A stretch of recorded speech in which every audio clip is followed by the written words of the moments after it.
Okay, so we're going to run through the split squat.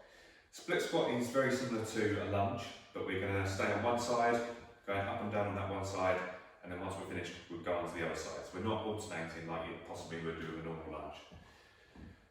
So, where we're going to start with feet shoulder width apart. Alright? What Vicky's then going to do is she's going to take a big step forwards, keeping that shoulder width. Alright? She could take a big step back, doesn't matter. But what we're looking for is maintaining that distance between her feet here, that shoulder width. If she was to, so come back into a normal stance, if she was to take a step forward and put one foot in front of the other, she'd be off balance then. Okay? And you're going to struggle with balance with this exercise anyway, especially if it's your first time. So we want to try and add some stability there by keeping that shoulder width. Alright? Let's go for it, shoulder width. Perfect. What we're then going to think about doing, keeping the chest up, she's got her front heel planted on the floor and her weight on her back foot is through the ball of her foot. So she's got this heel elevated. She's going to maintain this throughout. She's going to keep that front heel down. She's then going to slowly lower that back knee towards the floor. And then she's going to drive through that front heel and the ball of her back foot.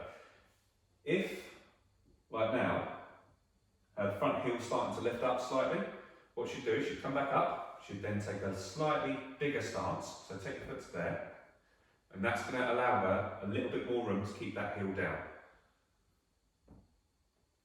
Good. What she's thinking here, she's trying to touch her knee down to the floor, but very gently. So something that I would try and think about is, imagine the floor's made out of glass, you're trying to touch the glass, but you don't break it. Alright?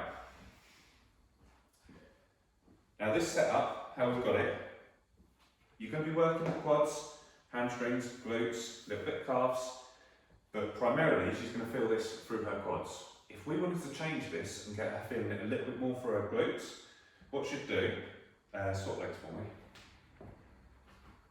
me. Okay. Instead of keeping her chest up so high and letting that front knee travel forwards, she's going to focus on trying to keep that front knee where it is and dropping her hips down towards the ground.